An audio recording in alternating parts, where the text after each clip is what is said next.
Welcome to episode 94 of School Librarians United. I am your host, Amy Herman. This podcast is dedicated to the issues and challenges school librarians face every day. As a school librarian in my 14th year, I found myself asking the question, where is the podcast that will help me do my job? I wanted a podcast which addressed the nuts and bolts of running a successful library program. I don't claim to have the answers, but I hope that this is a platform to share resources and exchange ideas. Now is a perfect time to mention that all the ideas and opinions expressed in this podcast by myself, by my interview guests, and by listeners who contact the podcast are our own and do not reflect those of our school districts. When incorporating research, I always make sure to cite my sources. So whether you are a novice or a veteran school librarian, this podcast has something for you. I'd like to extend a very special welcome this week to listeners Lori in Texas and Rachel in Indiana. Sarah wrote, "Hello, I just discovered your podcast about a week ago, and I can't tell you how thrilled I am. I just finished episode number 3 on purchasing, and you mentioned how many districts are saving money by hiring library techs in lieu of librarians. I am one of those techs. While our high school has a librarian, the elementary schools have paraprofessionals. I absolutely love my job, and I guess it wouldn't have been available to me if a MLS had been required. On the other hand, the massive amount of work required to do the job correctly with minimal guidance is overwhelming. Even more so during this pandemic, where I have even more classes and my volunteers can't come into the building. I would love someday to get my MLS, but since it wouldn't change my pay, I don't see how I could afford it. Anyway, your podcast has been a lifeline. I wanted to send my thanks to you for providing it, and I will be sharing it with my fellow library techs in my district. Keep them coming." I wanted to thank Sarah for reminding me that listeners to the podcast come with all sorts of backgrounds and training and circumstances, and many of which are beyond their control. The fact is that everyone who tunes in to the podcast each week shares a love of the library and is invested in using our collections and our programs to raise readers and inspire inquiry and support our school communities in the best way we know how. I welcome you and all listeners to reach out with your feedback, your questions, and especially your episode suggestions, either on Facebook, Twitter, or the email address schoollibrariansunited@gmail.com. If you include a mailing address, and a school address is great, I'll be sure to send you a podcast sticker. I am dropping this episode a day earlier than usual, and I actually wanted to share with you why. If you listen to the podcast for a while, you know that we have 3 kids in college. This being an election season, all 5 of us are eligible to vote. We happen to have our kids' mail-in ballots because we weren't sure that our freshmen would still be in the dorms at this point in the school year. In fact, we were pretty sure that at some point they were all going to be sent home, but they haven't been. So tomorrow, we are spending our Sunday driving out so our kids can complete their ballots, and one of us will drop those ballots off at the city clerk on Monday. Thanks to laws passed in the state of Michigan not too long ago, family members are permitted to drop off mail-in ballots. And I know mail-in ballots are a very divisive issue in the United States. This is actually the first time I am allowed the option to vote by mail-in ballot. Every election until now, I have either had to be out of town or over the age of 65. And in my school district, we work on election day. So the option to mail in a ballot that we can fill in at our convenience is really very much appreciated. I'm also so excited for my kids who are getting to vote in their very first presidential election. And now for today's episode, Virtual, Burnout, and Self-Care, and my interview with Andrea Trudeau.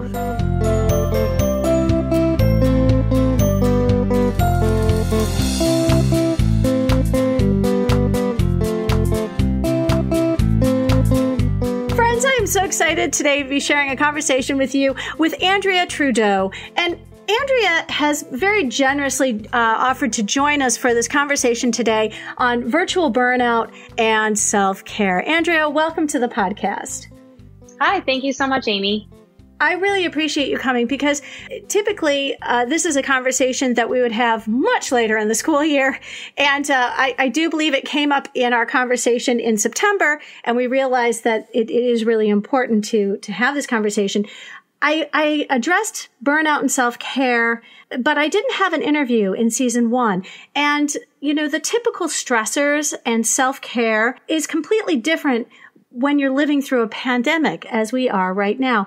I'd like you to think back to pre-pandemic days and share with listeners what typically caused you fatigue and burnout during a typical year at school. So first of all, I just want to say, I think it's interesting. You just mentioned that this feels kind of like the end of the year. I keep saying to teachers that it feels like May tired, and we just got through September. We are May tired here in October. And so it's hard. But thinking about pre-pandemic days and what kind of made me feel a fraction of what I'm feeling now, I think a lot of times it had to do with just feeling really bored and unsettled, where I knew I wanted to challenge myself in some way. I was feeling kind of stuck and I couldn't figure out what it was I needed and how I needed to get there. And so that was something that, I don't know, there was always this like itching feeling. And sometimes that would last for weeks, sometimes for months. And it always seemed that suddenly something would come to me and then I would be able to kind of move on my way.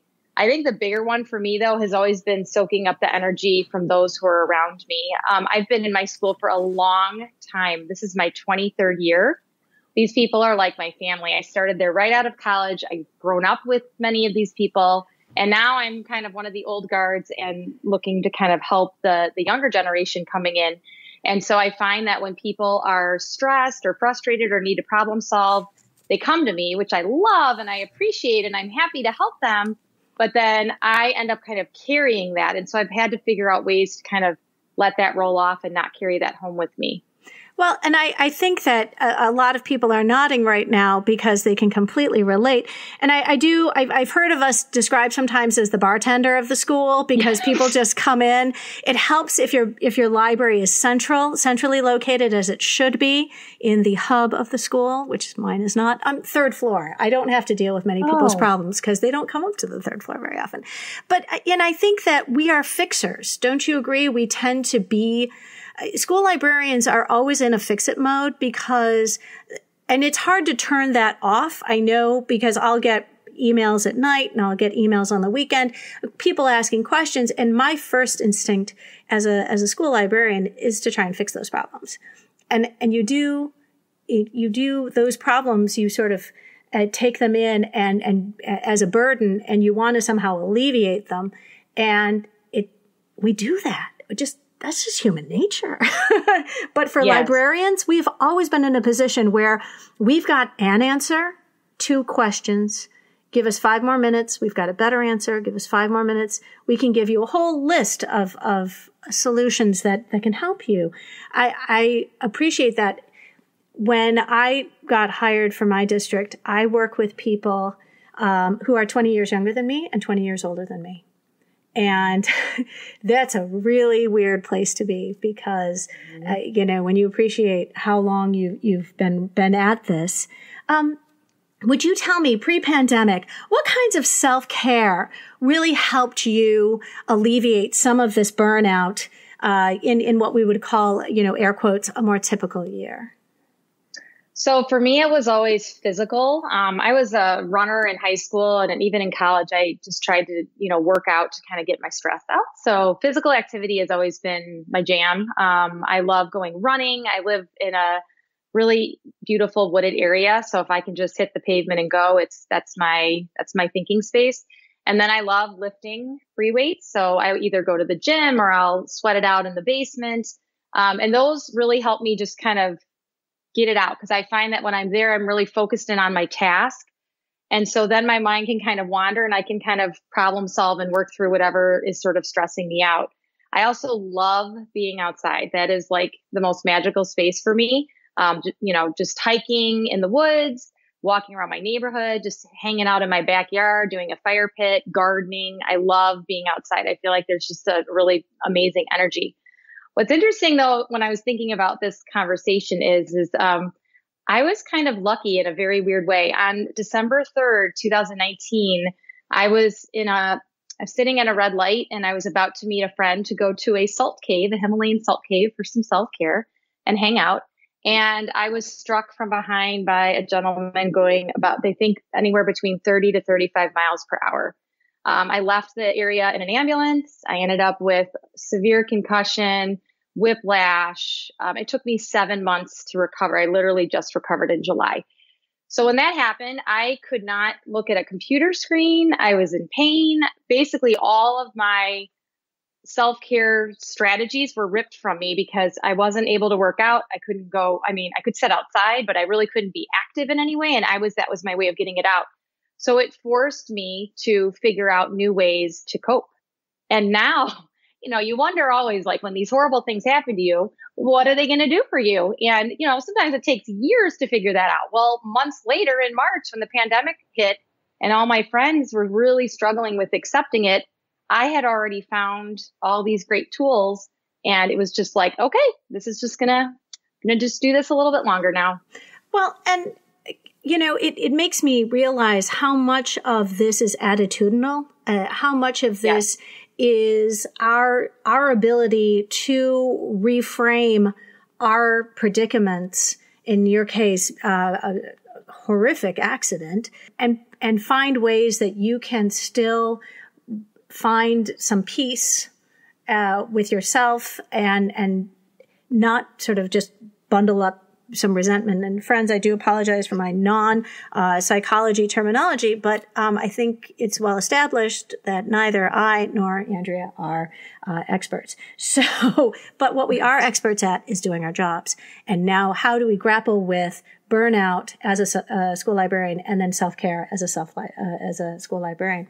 So, can I ask, did you know over the summer your job status? Because I am very aware that as somebody who has a job right now, I have something that many people lost over the summer. But our administration takes the month of July off because that they're on 11-month contracts. And it was incredibly stressful this summer because so many of us spent a great deal of July speculating, and it really is draining. I'm sorry that you had to sit in that sort of radio silence. That would be horrendous. That would be hard. I'm really lucky to be in a district that really puts libraries at the forefront. They've invested in certified librarians. They've invested in the resources and the physical space.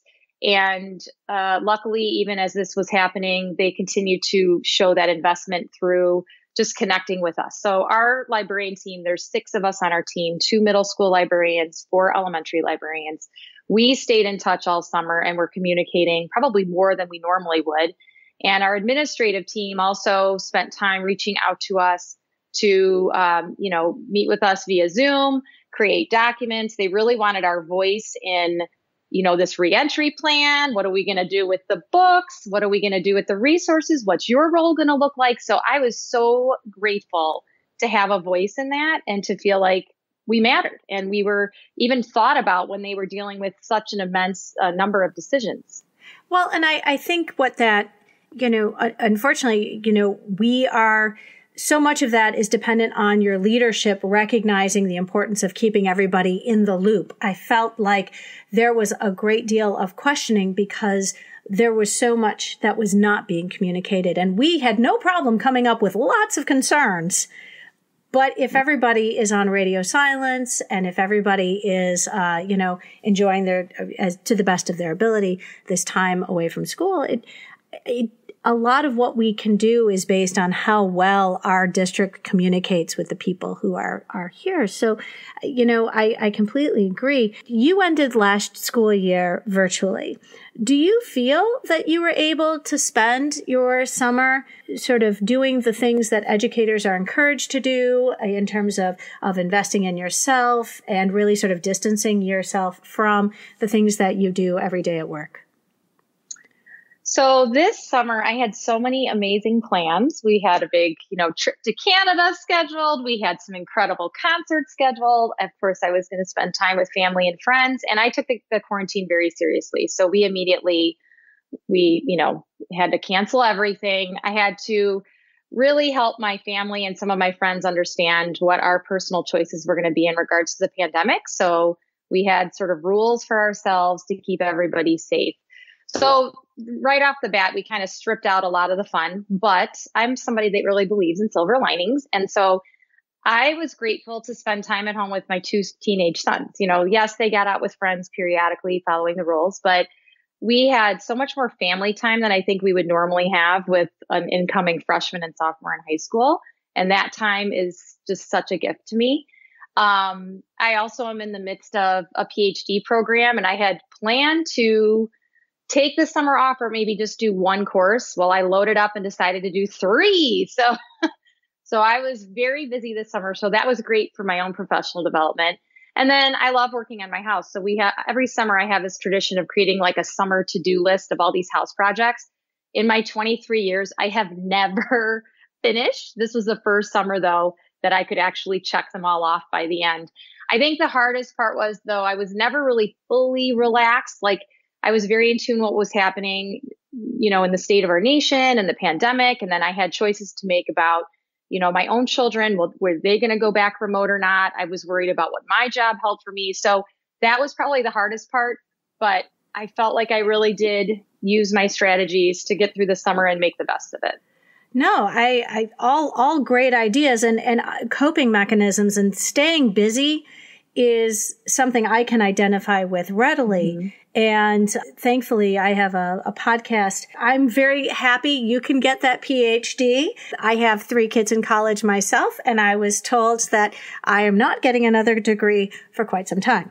So I think all of the things that you're doing give you a sense of productivity, whether you can see it, whether you can, acknowledge it, it's sort of on the screen, but you can see it in your home, and you can, I know for me, it was physically weeding the garden. And where I didn't get to weed my library, I got to weed my garden. And so a great deal of time was spent with the perennials that I had at home, because the gardening centers were all closed. And so there was no going out and buying plants. I usually would have gone down to the market. And so I think working with what we've got in our homes, we became incredibly resourceful and looked at our homes in very different eyes, because, well, that's what we've got right now. Here we go. House projects. And I, like you, enjoyed being with my sons because they are now at school. And so selfishly, it was sort of, a last dance before they went off to school. And they're not far. They're a couple hours away, both of them. But that opportunity would not have been nearly as readily accessible if they had been on their own doing all the things they would have done. So I feel less sad about that. Oh, that's great.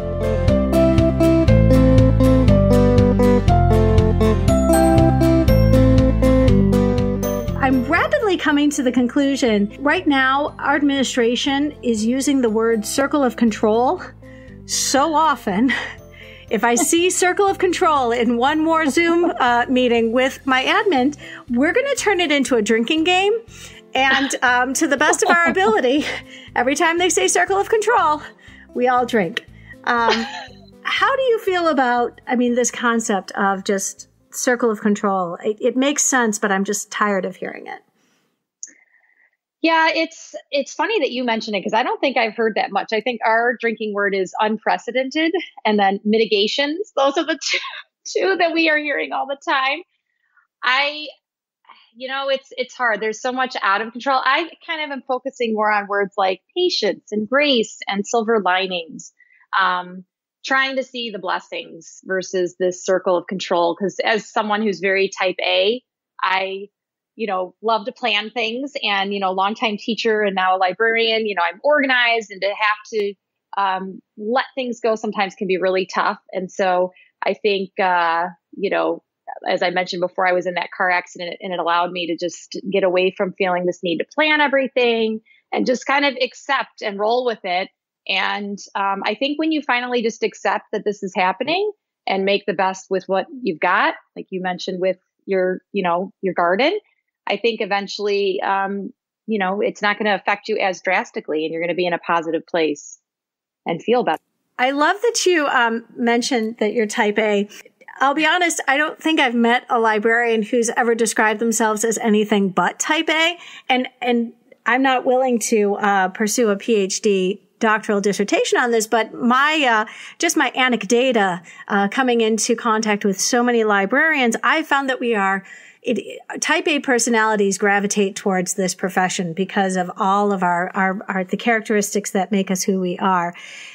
So I love also that you talk about, what we expect of ourselves has to change. You talk about giving grace, and that's another, telling you, the same administrators are using the word giving grace. We've got to give each other grace. And I think it's all well and good that we say that, but we have to actually internalize it. And, we don't expect the same things of our students. Our lessons cannot possibly be the same than they were, especially when we're teaching face to face. I didn't ask you what your teaching scenario is right now. Are you in a hybrid situation? Are you fully virtual, or what are you doing these days? So our district started out remote, but teachers are reporting to their spaces. So we have, in my library, I'm there with my assistant, and then there are several special education teachers that are using kind of little spaces within the space. And, everything is done obviously virtually. However, about 3 weeks ago, we had our special ed students coming in for one-on-one or small group instruction. So they're kind of scattered all around. We've tried to keep them outside as much as possible, but now that the weather is getting a little colder in Chicago and rainy, we do have students coming into the library to work one-on-one. So there's maybe about 8 people in my space at one time. We are moving to a hybrid plan. So K3, I believe, is currently in, and they're phasing in 4 or 5. And then middle school will start to phase in at the end of this month, with 6th graders coming in on the 26th, and then 7th and 8th graders coming in on the 29th. I think we're using the same playbook. Friends, Andrea and I are, when there isn't construction, we're about a solid 6.5 hour drive. We are rainy and cold. The heat's kicking in on the house. And, we will talk about your curbside checkout, but my curbside checkout had a 46 degree wind chill. So it was a little chilly on Friday. But, I think that similarly, our school, we are trying to pivot. There's another drinking game word. That's a word. We are pivoting. It's a hard pivot because we were only in school a couple weeks virtually, and the mandate came from the Board of Education, thou shalt go hybrid. And similar timeline to you, our special education students are in the building now because there are only a handful of them per class. And then our littles come back next week. And then the week after that, the upper elementary, and then our middle school and high school start right at the beginning of November. But I really think that it is one of those things that when you realize, and you mentioned how long you've been in your school. Can I ask how many of those years have been as a school librarian? Sure. So this is my 6th year in the library. Okay, and I don't know about you, but I think especially in the first weeks of September, I felt like a first year librarian again. And it was very rattling to feel so unfamiliar in a space that has been my home and in the place that makes me happy full disclosure, several times cried at my desk, and that's not good. I felt very pulled in many directions and not succeeding at anything I was attempting to do in the first couple weeks of school. I will tell you, it has gotten better. It has gotten incrementally better, but still as unfamiliar back then. We are not, the other drinking game word, new normal. New normal. Yes. Yes. Let's not talk about the new normal because there is nothing normal. And normal is such a toxic word because it's offensive. Not people. It implies that there's only one way to do things. So I see that that's an issue. Something else that might be contributing, at least to my burnout, is how tired I am of making do. I have been making do. We've been making compromises. You mentioned, when you had to adjust your summer plans. We have been making do since March. And when we do things and it's all less than ideal, at some point, it's just soul crushing. I agree with you totally. And I think that's where I've tried to pause and focus in on things that are still bringing me small joys, because like you, I think I break down about once a week. This week, it was Thursday night with my mom on the phone and my husband. And I think it's good to go through that. Like, I don't feel ashamed of that, because I think it just builds up, and over time, I just have to let it all out. And luckily, I have people around me that are able to help me refocus and think about, okay, like, what can you do? What's going well? And I think those have helped me just pick myself back up and keep going, because what else are we going to do? We have to keep going. I like that you mentioned you made a phone call. I mean, you're not texting your mother. You picked up your phone and you had a conversation. And, it really, I will say that I rarely had phone conversations with my coworkers before this, because we were so busy doing and we taught on very different schedules, and we had rooms full of students. So shooting a quick text to somebody was our way to communicate. But I will say, especially in the spring when we were teaching virtually, I know over the summertime when I knew that we weren't teaching, and even now, I am oftentimes, when I am texting somebody, the next thing I do is say chat ? And what would have been a text now becomes a conversation. And one of the things that has helped is that when you do talk, I can feel my blood pressure coming down, because we haven't solved any problems, and sometimes we aren't any closer to knowing what we're going to do. But the fact that there's somebody on the other end of that line who knows exactly what I'm going through. I will say that who I consider a coworker has also expanded, because specialist teachers have oftentimes in this equation of what we are going to do. What are the specialist teachers doing in the hybrid? What are the specialist teachers doing in the virtual? It has lumped us together in a way that typically I don't have much to share with the gym teacher or the art teacher or the music teacher. So I think that has helped. I have not only expanded who I consider as somebody I can call and talk to. All of a sudden now the art teacher can help me with my Schoology banner and buttons. All of a sudden, I talk to the gym teacher, because we have to figure out when we're doing our Zoom meetings with our students, and that is in a way been very fun, because I've sort of expanded this group of people I can turn to when I need help. I love that you're bringing that up, because there's like a power of connection. And I think sometimes as librarians, we're so used to being in these little silos and kind of isolated. And we're used to people coming to us for all the answers. And now we don't have all the answers, and we really never do. We just are resourceful. So I love that you're connecting with other teachers. And I feel like Twitter has been a phenomenal place to just connect with different librarians. I know that's how I sort of met you, through Twitter. And it's been so powerful just to be able to share ideas, but to also see that, what other people are feeling too, so that I don't feel alone. And let's make the distinction here. Library Twitter is fantastic. Library Twitter is supportive. It's encouraging. It's got resources. When you follow Andrea, when you follow the guests that come onto this episode, onto this podcast, I find that we are only broadening our all the people who can support us in what we do as school librarians. Library Twitter is fantastic, but it is a cesspool if you're just going to go out and just say, "Hey, I'm going to see what's happening on Twitter." And there is what is it called? Scrolling? What, doom scrolling? Doom scrolling is something which I have participated in, and I'm going to tell you right now, it happens oftentimes when you wake up with a worry, and that's the one thing you should not do. And I know as a mother of teenagers, I have lectured my children about not going to sleep with their phone, and I am the world's biggest hypocrite when it comes to, oh, it's 2:30 in the morning. Maybe I should pick up my phone. No, that's a dumb idea. I do it too.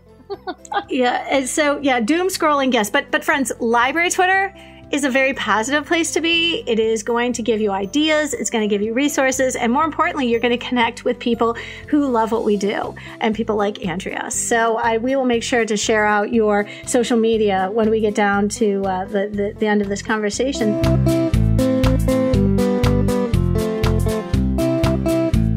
I think the other thing that for me has been most unsettling is the lack of certainty in what we're doing. And I'll be honest, as an elementary librarian, I've had a very good understanding of what my lessons are every step of the way. I mean, I have a curriculum and I follow it, and I have these great lessons I look forward to. And I'll be honest, I use a digital plan book and it's not unusual to have weeks of ideas already laid out with the resources, and I know exactly what I'm going to do. Right now, just throw it out. Just no. Yeah, right. Throw it out.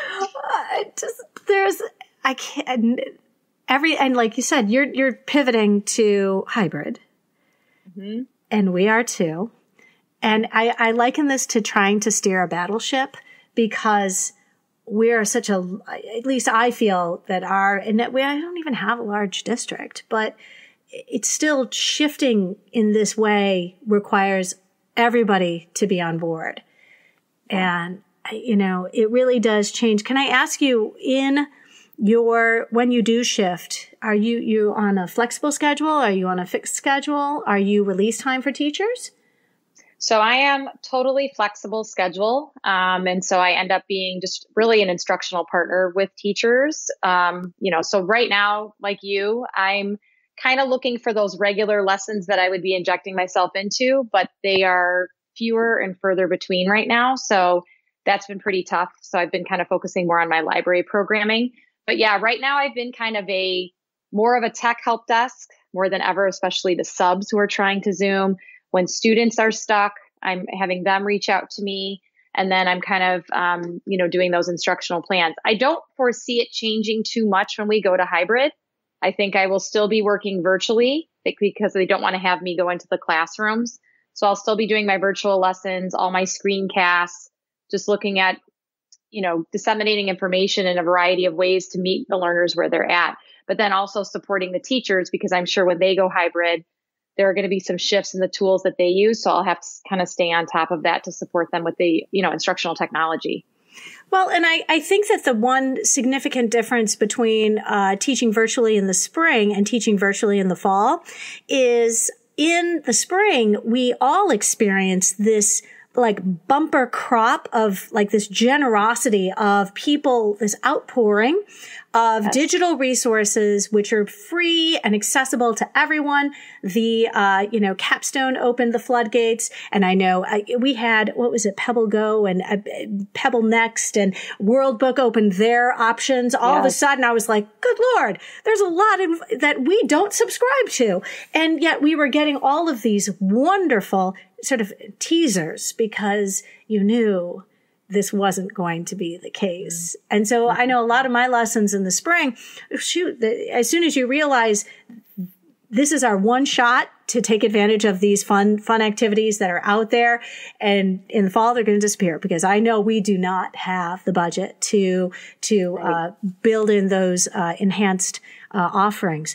I will say an easy lesson for me right now is I feel our public library network, and we have three branches, has really stepped up their game with being virtual, because right now, I'm not sure about Chicago, but I know at least in the Metro Detroit area, our public libraries are curbside and the doors are still closed. So they offer curbside checkout every day, and that's fantastic.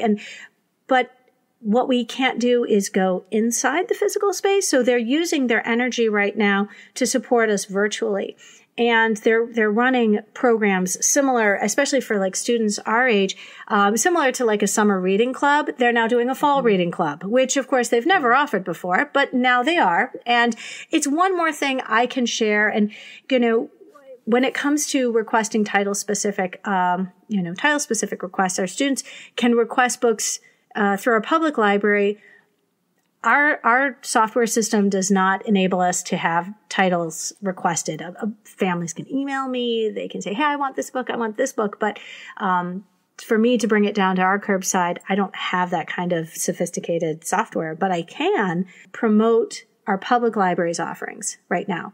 And I don't think I was as good a partner in that arrangement. I was really good at promoting their guest authors because they were fantastic. And I was really good at promoting their summer reading program, but that was about it. So it's okay. So if you are looking for a silver lining, as Andrea has said, turn to your public library and see if they have bumped up their offerings and things that they make available to your neighborhood users, because it really does relieve us of some of that expectation. We sort of jumped right into this conversation. And for our listeners, would you tell us a little bit about your current library? I know you've been in the building for a long time, but tell us all about what is, I'm using my air quotes, typical in your teaching situation.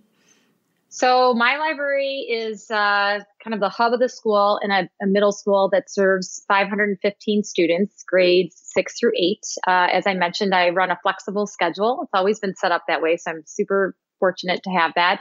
And our space is called the Learning Commons, or the LC. My way of naming it, though, is I like to call it a no-shush library. When I entered the space, I adopted it from a longtime librarian who I worked with throughout my years when I was in the classroom.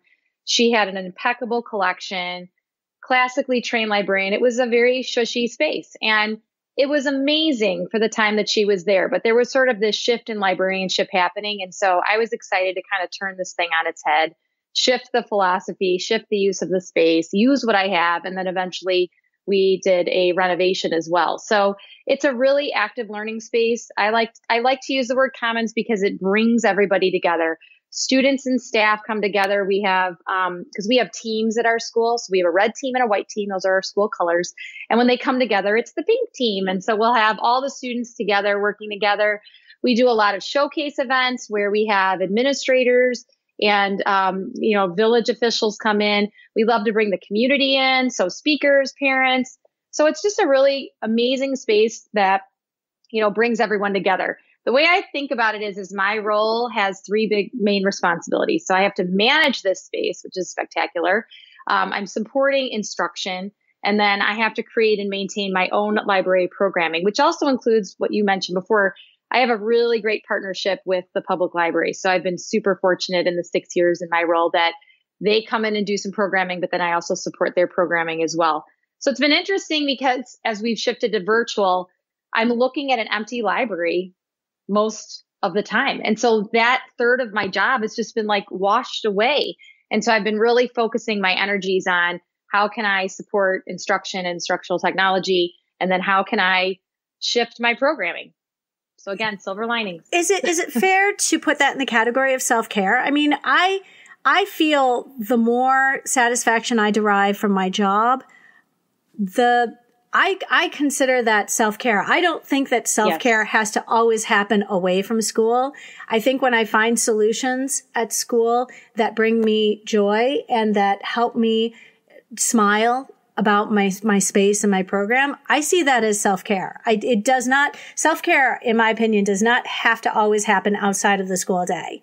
And channeling what would have been used to host these events now has to be channeled for you in a way that still gives you a sense that you are contributing to your school community. Absolutely. And I'm going to say what listeners are thinking right now, and that is you have to come back on the show and talk about your programming, because everybody now wants to hear about your programs, and they're like, that's good. Let's just hear more about her programs. Friends, I've already asked Andrea if she would come back on the show at a later date, and I want her to give us some of her expertise, because as I said before, neither Andrea nor myself come at this conversation with any sort of professional training in self-care and what happens when professionals like us burn out. So we are going to definitely have to have Andrea back to talk about things that truly are her specialty in our work. I want to hear about your curbside checkout. How is it going? I'm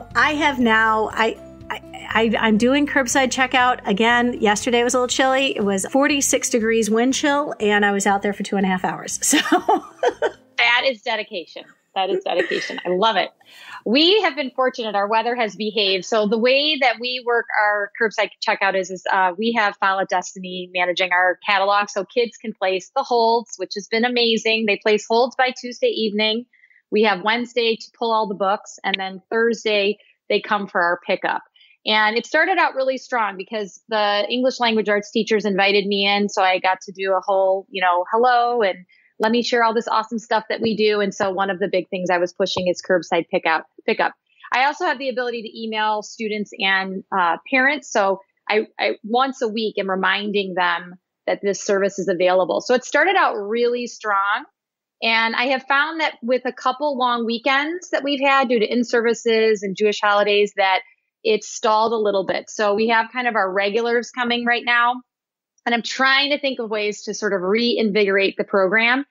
Couple things, though, that I've been thinking about with curbside pickup is it's a chance for me to communicate home. I don't know if you've read the Heath Brothers book, Power of Moments, but I think of this as like a power of a moment. We have this moment that we can connect to our students. I don't have them standing at my circ desk anymore, which makes me very sad, but I have this lifeline through a book.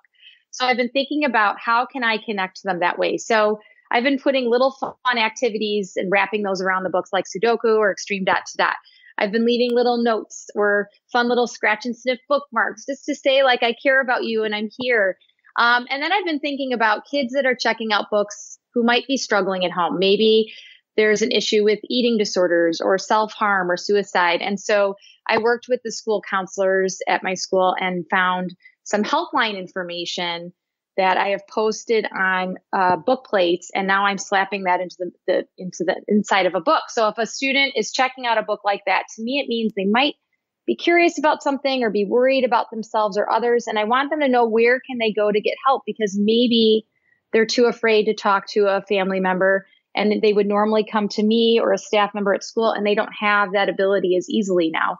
So putting those in has made me feel a little better to help students who might be struggling quietly at home. I think that's the future episode. I think that we might have to revisit that one, because okay. I'm nodding my head going, that's innovative. That is like, I've not heard of that being offered in books as a way to discreetly reach out and offer support. So let's revisit that one. I'll tell you what, as an elementary librarian, we're keeping it real, like graphic novels. We've got our bunny books. We've got our fairies. We've got our joke books. And because I don't have Destiny, and I'm sad, but I give them a little menu and they can sort of pick from these different categories. I let them check out 3, which instantly puts a smile on their face, because for us, we typically don't give kids 3 books at a time. We have a modest book budget, and it would mean a lot of books went out with my morning groups, and my afternoon groups would have nothing. But I will say that, something about curbside, and I tweeted this out yesterday, we cannot overstate the importance of families seeing us support their children. And I think from an advocacy position, I think the optics are just fantastic, because parents see me doing my job. Do I usually do my job standing outside with 5 carts behind me and a scanner and my laptop? No. I am usually not, but I'm out there. I've got my mask on. I've got my gloves. I'm handing their children books. They're handing the other books back. It's my opportunity to have literally that face-to-face engagement with families, and they see me only helping their children more. And that has been incredibly validating. And again, the gratitude I feel for this opportunity, it really does set us apart as a specialist teacher. We do have this very physical thing we can put into the hands of our students, and we're sitting on these beautiful collections. And as long as we are abiding by the guidelines through Realm and through ADA, and I put that out there, I reassured my families we're using the same safety procedures that the public libraries are using. And thankfully, people recognize that this is a good option for our families for now, just for now. So, let's shift gears and talk about some self-care. I've mentioned already that I don't think self-care exclusively has to happen outside of the school day or outside of the school setting. But let's talk about self-care in the time of COVID-19. So many strategies that I talked about in my first episode are clearly not an option because of social distancing and masks and the limiting of public gatherings. Can you we've talked about this a little bit, but I think we can come up with some COVID-compliant self-care that goes beyond chocolate, binge watching Netflix, and baking bread. And I'm just going to back up a minute because I'm telling you what, Netflix is helping out tremendously. Schitt's Creek season 6 just dropped.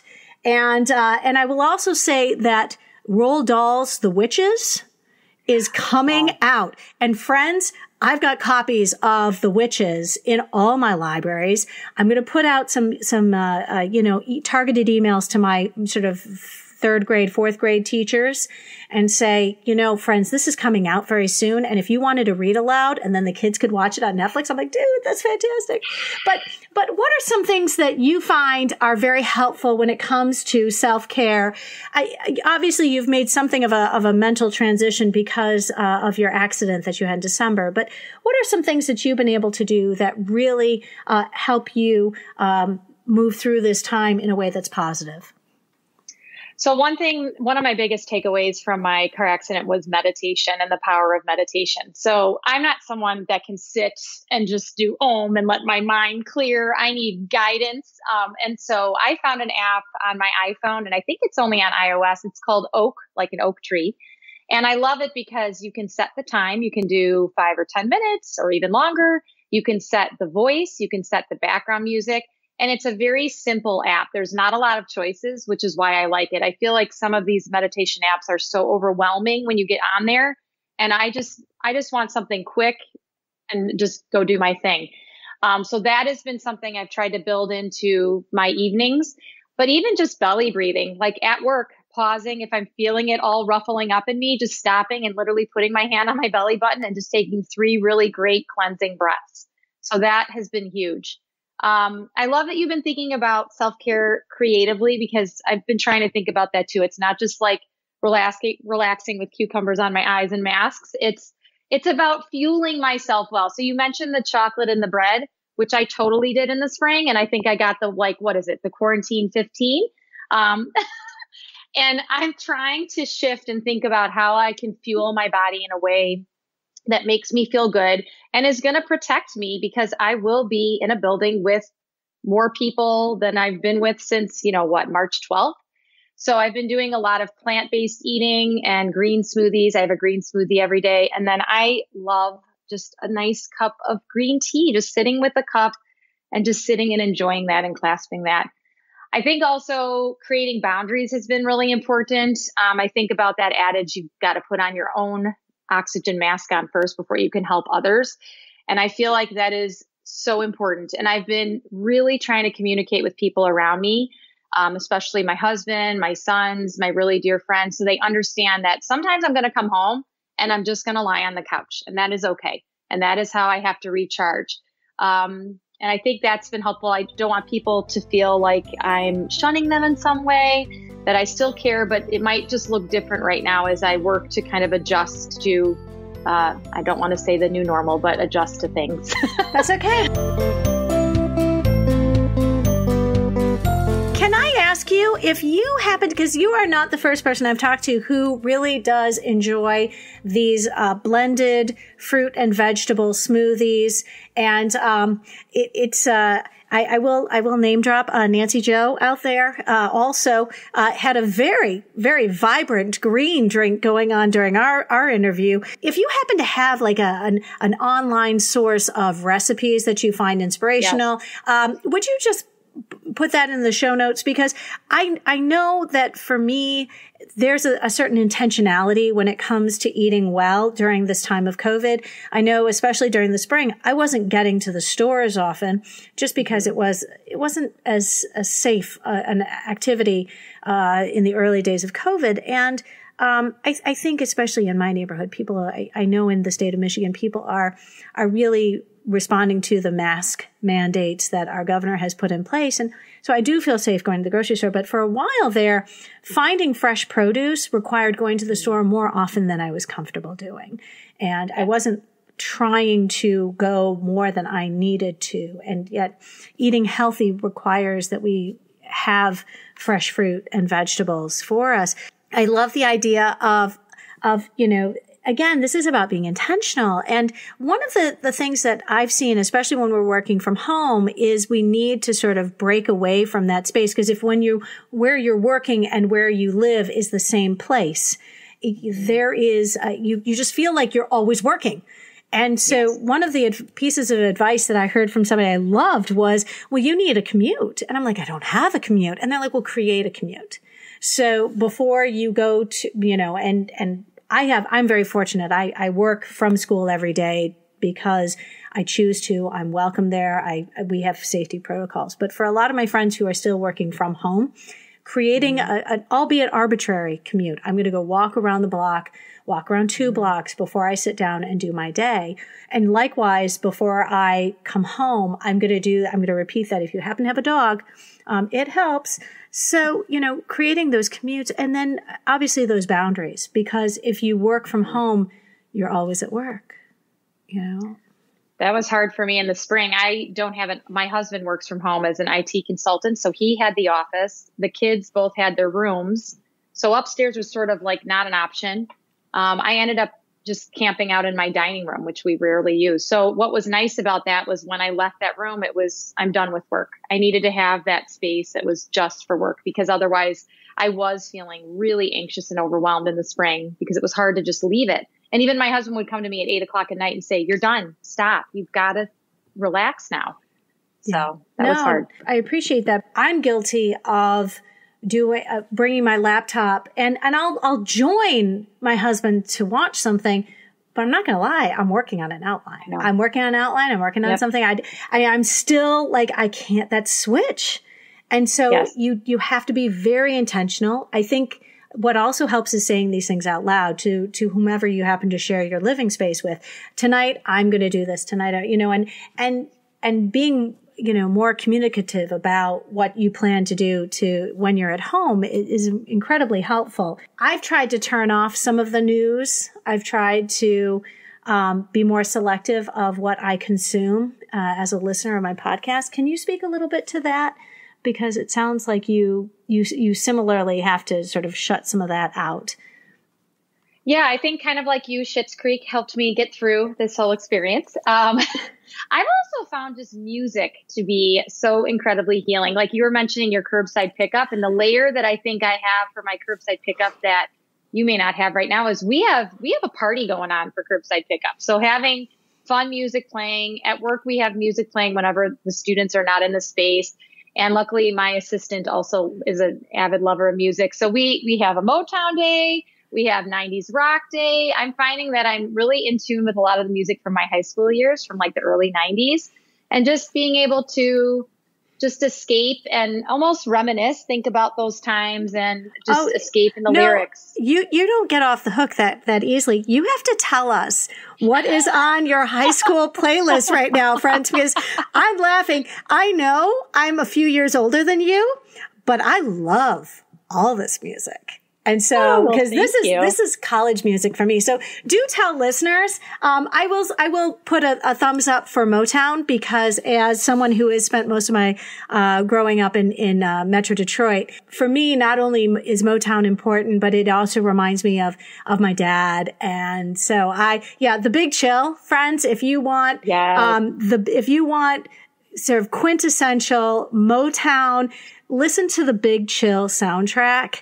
And that is my go-to music. I'll be honest, when I first started presenting, I got a little revved up. I was doing presenting at our local ISTE affiliate, and I was presenting at our state presentations. And I was like really like nervous. And the one thing that could sort of bring me down, my go-to music, was the Big Chill soundtrack. So friends, if you want to get an idea of the kinds of things I'm listening to, but do tell us, Andrea, what is your go-to music when it comes to reminding you of your high school years?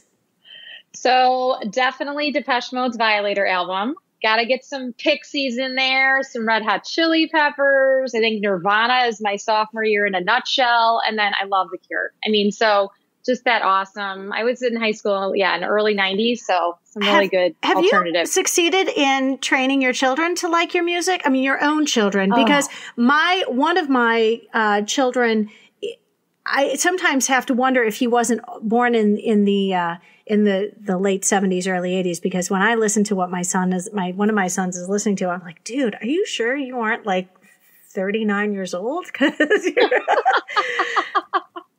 I have one son who's like my husband, who's not a big music person. I'm like, how is that possible? How can you not be into music? Because it's such a part of my life. And my other son really loves rap. So I try. And I think I went through kind of a rap phase in college because that was really popular, but I still am an alternative music lover at heart and kind of indie now as well. But so they turn their noses up, but they will tolerate it because they know I'm stressed out. Well, and I'll mention this to you just because you are a runner, and I am a has-been runner. I have run in Chicago, actually. I'll out you as where you are slightly from, but I have run in Chicago, and it's a beautiful area to run in. And when I run in Detroit, and I've done some running as well, the music that we encourage people to listen to when they're running is Eminem. So if any of you need some great music, if you are looking to bump up your running playlist, throw some local rap stars for us, Eminem. I want to end on a high note, because this is something which it's so easy to dwell on the things we are missing out on, and it's easy to dwell on the things that we don't have. But I want you to tell us something that's really just giving you life right now. So the two things I really have always loved about my job are being creative and being able to connect with people. And so I've been trying to figure out ways to do that even while working remotely. And so I've tried to see this really as a way to kind of shake up the things that I've normally done and do them differently or completely reinvent them. And I've been lucky because I have known the staff for such a long time and they really trust me. So I've been trying to take things and just shake them on their head a little. One thing I'm actually really excited about is tomorrow morning, I'm going to be working with 6th grade English language arts students. And, we were wrapping books about 2 weeks ago and we realized, oh my gosh, what song would go with this book? And I was thinking, we always pair meals and wine. I'm like, why can't we do book and music pairing? So I'm going to challenge the 6th grade students. They've just finished a short story called Flowers and Freckle Cream. And so I have 3 music clips from 3 different songs. I've got some Bruno Mars, some Rolling Stones, some Natasha Bedingfield, and they're going to hear about a minute of the song. And they have to determine which one they think fits the short story. And then they can, explain why they think that. So just being able to do something fun and creative with them, I think will be great. And then also giving kids a voice. One of my favorite programs in our library is something called First Friday's Open Mic. And normally it's this like cafe style setting. Kids come in at lunch and they perform, they read an original poem, they sing a song, they play instruments. And we decided to shake it up and take it virtually. So we're doing it through a Padlet now. And so on Friday, since last Friday was our first Friday of October, we had our virtual First Fridays. And so seeing kids having the opportunity to kind of showcase their talent, even while they're home, some of them have gotten their families in on it, which is a lot of fun. that fills up my cup. It just makes me so happy to see the kids are still thriving. Wow. And again, you know, I've made Andrea promise that this isn't the last time she's going to come visit the episode. So what I'm really excited about is you've given us no shortage of things to follow up on when you and I collaborate again later this year. I hope it's soon. Would you please share for us where we can find you and follow you on social media? So I am really active on Twitter. That's probably the best place to find me. And my Twitter handle is Andrea_Trudeau. If any of you also are on Voxer, Voxer is like a free kind of walkie-talkie app. And I have several librarian friends that we kind of bat ideas back and forth. What's nice about it is you can do a voice message, a text, you can share images. And I swear that has been my therapy as well. And again, it's just Andrea_Trudeau. So you can, shoot me a text. You have given us so many great ideas today. I'm so grateful that you were able to carve out some time. And I realize that we're recording on a Sunday, friends. You should be reading the New York Times and drinking your coffee, and yet you're here, having this conversation. But I got to tell you, I feel better already. I hope you do too. I do. This really yes, I love this. It's starting off my day on a good note. Thank you so much again for coming on the show. Thank you, Amy, so much. This is great.